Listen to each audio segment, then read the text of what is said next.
quick, without pulling up your cell phone, without reading them, what about the UU principles is most meaningful and important to you? Do you know those 8 principles? Can you say them without looking them up? No, right? Somebody says, what do Unitarian Universalists believe? You can go, well, equity and justice. There's dignity. We believe in the interdependent web, but we can't say them all, right? So there was a congregation in First Parish Church of Stowe and Acton. They were asked to say, okay, what within those principles are most important to you? What do you see that's critical? And the next slide are the results of their responses. And I'll bet you, if I were to ask you all right now, I'll bet you it would look very similar to this. We know that interdependent web is critical. Love is in there. Justice, inclusivity, acceptance, democracy is within our principles. Worth and dignity, they're all there. So the question is, since we can't remember them, but we get the essence of them, why not tweak those principles a little bit so that we can remember them easily? Now, how do you feel about a possible change of those principles, to go from principles to values? Now, this year at General Assembly, the current proposal that I'm going to share with you today, it has to pass with a simple majority. Our representatives from our differing congregations, every congregation sends representatives to General Assembly, and those people vote on behalf of our congregations. You can go to the next slide. So this has been a proposal, a change to Article 2, the bylaws, which contains our principles. How do you feel about a possible change? Okay, with the way they are now, or don't mess with them, that's been the comment. And on first look, I have to tell you, that's the way I felt. Wait, this is what I've always known ever since I've been a Unitarian Universalist. And yet, I did stop to say, can I speak our principles? That core terms of belief that we all can speak to a newcomer and say, these are the things, can we list them? No. So let's go back and do a little history. In 1961, what were you doing when Kennedy was sworn in as the 35th President of the United States? When Alan Shepard was launched into space, and the first Ken doll was introduced to youngsters everywhere. Well, I'll tell you what was happening in our Unitarian Universalist congregations. We have a very long name. People will say that immediately. The Unitarians were one denomination, Universalists were another. We came together. Starting in 1960, there was wrestling about what do we share in common. And then these principles, in 1961, these became our common values, what we could agree on, both denominations. So, in accordance with these corporate purposes, the members of Unitarian Universalist Association, dedicated to the principles of a free faith, unite in seeking. You'll see, number 1, to strengthen one another in a free and disciplined search for truth as the foundation of our religious fellowship, to cherish and spread the universal truths taught by the great prophets and teachers, to affirm, defend, and promote supreme worth of every human personality, the dignity of man, and the use of the democratic method, to implement our vision of one world, to serve the needs of member churches and fellowships, to organize new churches and fellowships, and to extend and strengthen liberal religion, to encourage incorporation with men of good will in every land. So tell me now, how would you feel if we were still operating under those? Boo! Well, for one, I'm not hearing my gender in there. Man, man, man, man, right? So, Moving on, because we understand that times change and we are a living tradition, a tradition that understands that there are core values that have always been there within us, but that time does change. What were you doing now? Let's see. When the First Lady, Nancy Reagan, in 1986, cut a red, white, and blue ribbon to reopen the Statue of Liberty after it had been refurbished.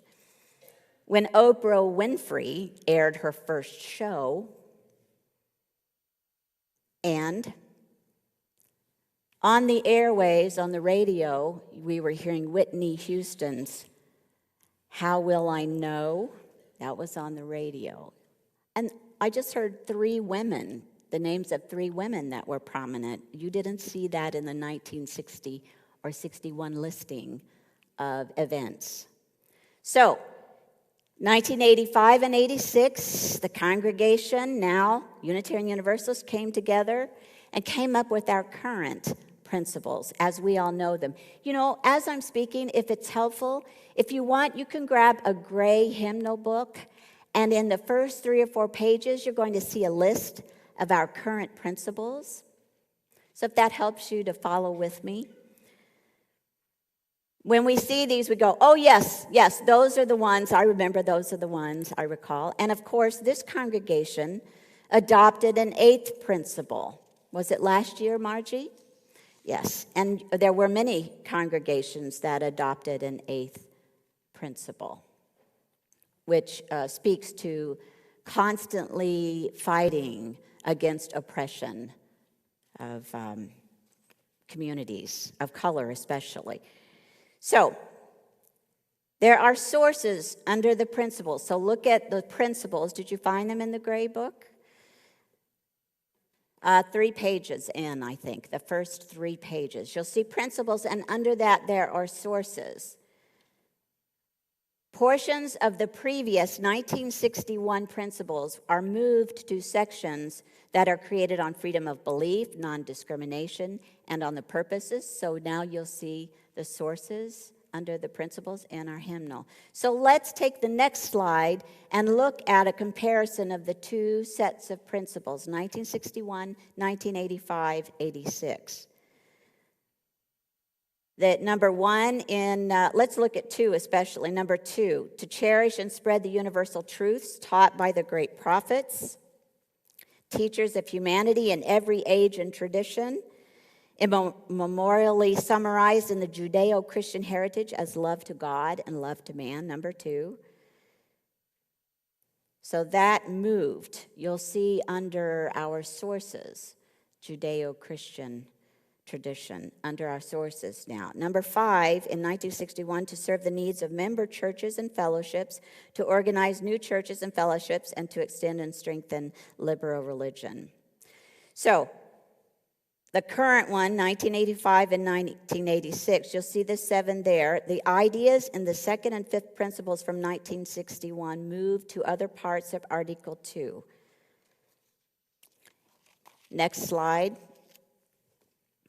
There was, in 1995, another source underneath the principles under sources, spiritual teachings of earth-centered traditions, which celebrate the sacred circle of life and instruct us to live in harmony with the rhythms of nature.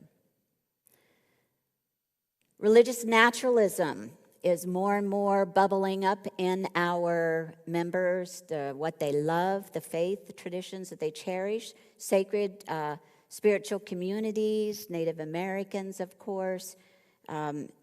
There are Covenant of Unitarian Universalist pagans who see the divine in nature. So in 1995, this was added to say that we adopt and affirm spiritual teachings of earth-centered traditions, not just Judeo-Christianity, science, etc. Now, in the next slide, Unitarian Universalism is a living tradition, as I said before. We believe that we collectively grow and change over time, especially attempting to live our core values. At times, we have not been as accepting and welcoming and inclusive as we say we wanted to be. Yet we are a democratic congregations. Each congregation makes decisions, but we are part of the Unitarian Universalist Association of Congregations, a worldwide group of denominations or congregations all over the world.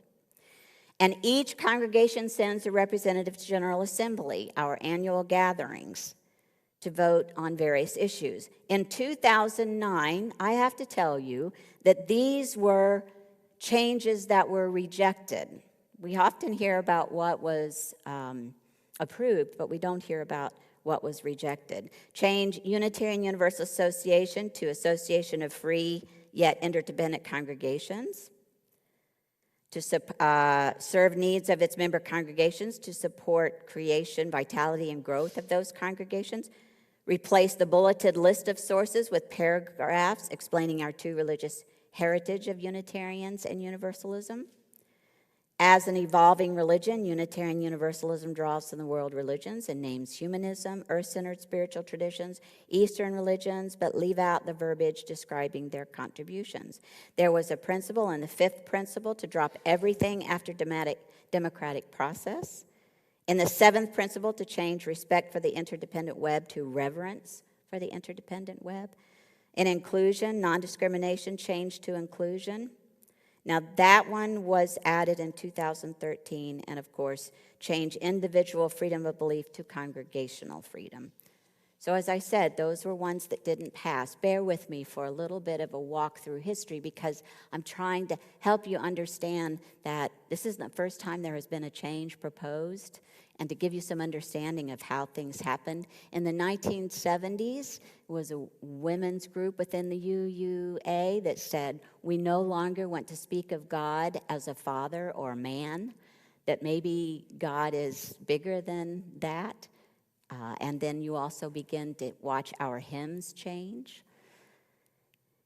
That was a vote that was approved. Under changes to 1985-86 Article 2 through the years, non-discrimination was changed to inclusion. If you'll move to 2017 amendments, both pass and fail. Failed was to change the first principle from we covenant to affirm and promote the inherent worth and dignity of all people to all beings. I was there when they proposed that, to all beings, which reflected a little bit of leaning toward veganism and vegetarianism. What passed was to change one of the sources from prophetic words and deeds of men and women to people, less gendered. The next one. Recent years, an eighth principle has been suggested and passed by this congregation. Here it reads, journeying toward spiritual wholeness by working to build a diverse, multicultural, beloved community by our actions that accountably dismantle racism and other oppressions in ourselves and in our institutions. Up next, the next slide, this is the proposed Article 2 changes. The sources compared to inspirations. Now, those sources, we're considering not using those. I want to tell you, as you look at this, you go, well, but I want to talk about it. I want to say these to my friends. This helps me explain. You don't have to give this up. Like, you can hang on to these, to the sources. You can hang on to the principles. That helps you identify and talk more about your own faith in our Unitarian Universalist traditions, but here's the inspirations that are proposed. As Unitarian Universalists, we use and are inspired by sacred and secular understandings that help us to live into our values. We respect the histories, contexts, and cultures in which they were created and are currently practiced. These sources ground us and sustain us in ordinary, difficult, and joyous times. Grateful for the religious ancestries we inherit and the diversity which enriches our faith, we are called to ever deepen and expand our wisdom. I love the fact that the word wisdom is in the new proposal. Wisdom. Now let's talk about the change to the principles. Next slide. They are being replaced by these values that are inherent currently in our principles. Interdependence. And this is not in any certain order. as are the principles. You don't have to name them in a certain order. That's just the way they were listed. Equity, transformation, pluralism, generosity, justice. This is what has been the proposal for values. And notice, critical is the word love. Love does not show up in our vision and mission. It's not showing up currently. And yet, love should be at the center of everything that we do and say as Unitarian Universalists. Please go to the next one. As Unitarian Universalists, we covenant congregation to congregation and through our association to support and assist one another in our ministries. We draw from our heritage of freedom, reason, hope, and courage, building on the foundation of love. Love is the power that holds us together and is at the center of our shared values. We are accountable to one another for doing the work of living our shared values through the spiritual discipline of love. Inseparable from one another, these shared values are equity. The next slide. We declare that every person has the right to flourish with inherent dignity and worthiness. Do you see the first principle in that one? We covenant to use our time, wisdom, attention, and money to build and sustain fully accessible and inclusive communities. The next slide shows you there is current principle, and it is within the value of equity. The next slide, we cultivate a spirit of gratitude and hope. I'll tell you, these times are rather difficult for me personally. I'm losing family members, and I keep going back to, I'm so grateful. The world is generous to me. If I just pause to take a walk and notice that the gift of the earth is there, that people are generous in their love and care for me. Generosity, another word for that, is gratitude. We cultivate a spirit of gratitude and hope. We covenant to freely and compassionately share our faith, our presence, and resources. Our generosity connects us to one another in relationships. That's another thing that's changing. Those of you who were in corporate America in the 80s and 90s, it was about being the self-made person, right? It was about making a difference. It was about multitasking. It was about individualism. And all of the new research, all of our new focus, even for our communities, is our relationships. As the earth heats up, as we have more storms, we need to know that it's relationships that are going to help us through times of challenge. Interdependence. We honor the interdependent web of all existence. That's currently in our 7th principle. We covenant to cherish earth and all beings by creating and nurturing. There's that word again, relationships of care and respect. With humility and reverence, we acknowledge our place in the great web of life, and we work to repair harm and damaged relationships. I hope in the few months and years ahead, you're saying, oops, I'm sorry, or can you clarify what you just said before we jump to assumptions and conclusions? That's part of building relationships. The next one, comparing principles with values and covenant. There it is, number 7, interdependent web of existence. The next one, justice. Most of you will tell me I'm a Unitarian Universalist because we work so hard to be present and to fight for people whose voices are oppressed. Some people have said my faith is justice. Here it is within our values. It was in our principles. We work to be diverse, multicultural, beloved communities where all thrive. We covenant to dismantle racism and all forms of systemic oppression. We support the use of inclusive, democratic processes. There's the 5th principle. Currently reads, we affirm the use of the democratic process within our congregations and society at large. Bear with me. I know this can be slow and maybe boring, but I really wanted to give you a full look, a full understanding of what this year at General Assembly and next year, this is the conversation, and should be conversations in our congregations. The next one, there's that proposed 8th principle, and it shows up in the proposed value of justice. Next. Now this slide, these are slides by a colleague, Cynthia Landrum, and I thought they were excellent. Why remake the wheel? James Luther Adams was a Unitarian parish minister in Salem, Massachusetts in 1927 to 34. And he was in Wesley Hills for a year in Massachusetts. He wrote a sermon called The 5 Stones of Unitarianism. Every minister that I know, hear me, Patty, every minister that I know has a sermon based on James Luther Adams' 5 stones. So his stones include about liberal religion. He said, one points to the fact that religious liberalism depends on the principle that revelation is continuous. That's why, again, living tradition. One is living tradition that we are always learning new truths. All relations between persons ought to rest on mutual free consent and not coercion. We are not going to pressure you to abide by a creed.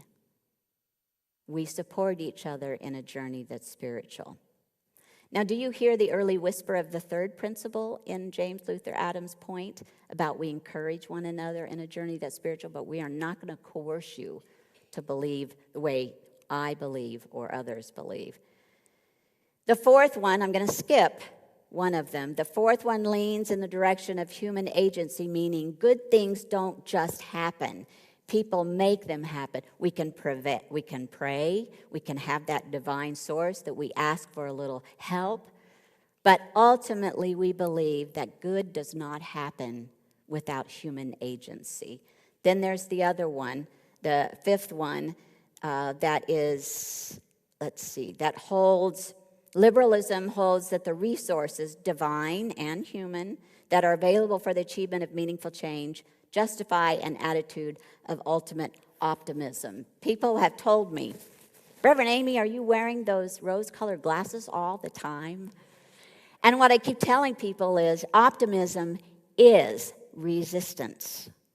It is the constant state of a personality and belief that time will tell, that one day justice will prevail, and I'm not going to give in to complete despair. Doesn't mean I'm not going to feel it. So justice showed up. Here is the third stone, and it showed up in this one. Religious liberalism affirms the moral obligation to direct one's effort toward the establishment of a just and loving community. It is this which makes the role of the prophet central and indispensable in liberalism. The next slide. That number 5, the right of conscience and the use of democratic process, that shows up in this value related to justice.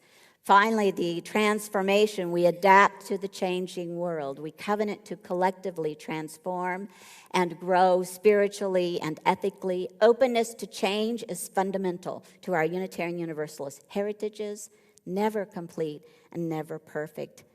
The next slide. I had a friend, I asked how he was doing, and he said, I am perfectly imperfect. I said, bingo. I'm going to remember that. We are all perfectly imperfect. We are all maybe in a time of transformation. Never complete, never perfect. Universalists are often asked to tell where they stand. The only true answer to give to that question is that we do not stand at all, we move. Years ago, the new value transformation, we adapt to the changing world.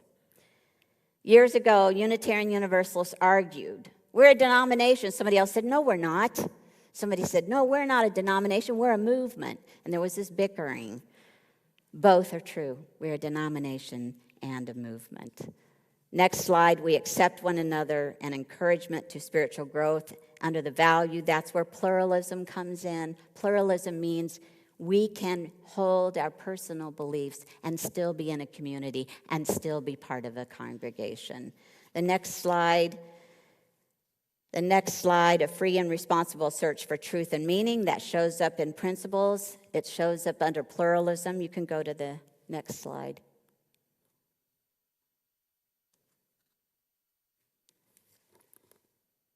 There we go. We celebrate that we are all sacred beings, diverse in culture, experience, and theology. We covenant to learn from one another in our free and responsible search for truth and meaning. Next slide. Here is that early graphic that I shared with you. You'll see in this one, the color graphics, there are the black text, and then there are the color text, which tells you there's our principles, and there's where those principles show up in our values.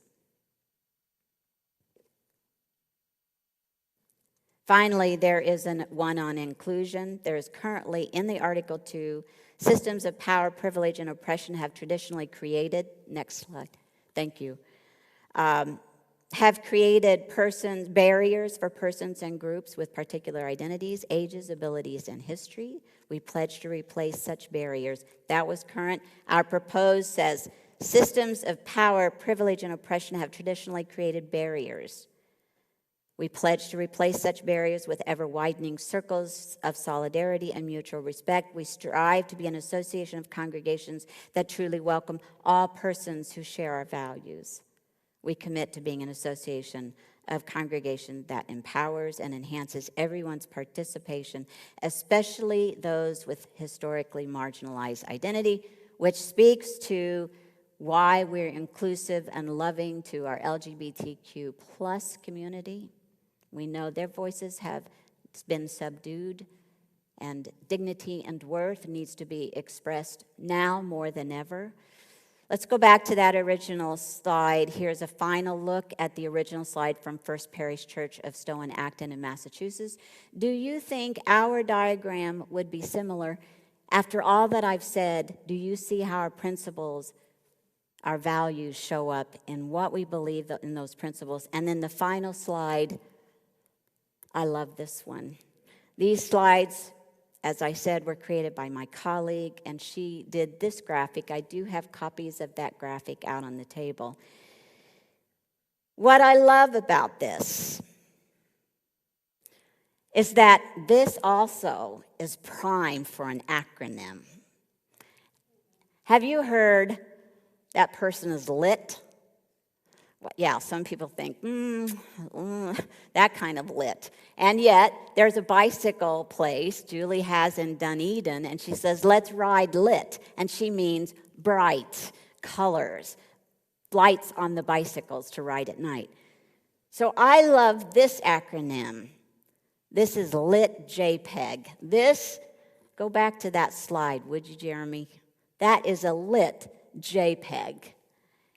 And the way you can remember, love is at the center, interdependence, I for interdependence, T for transformation, G for generosity, P for pluralism, E for equity, justice, JPEG, justice, P pluralism, E equity, and G generosity. Can't we remember these very easily? What do you believe? Lit JPEG, that's what we believe. Yeah. Lit JPEG. You can visualize it easily. Grateful for our living tradition. I'm so grateful, aren't you? Even as we know changes can be bumpy, I embrace our living tradition. I hope you will too. May it be so.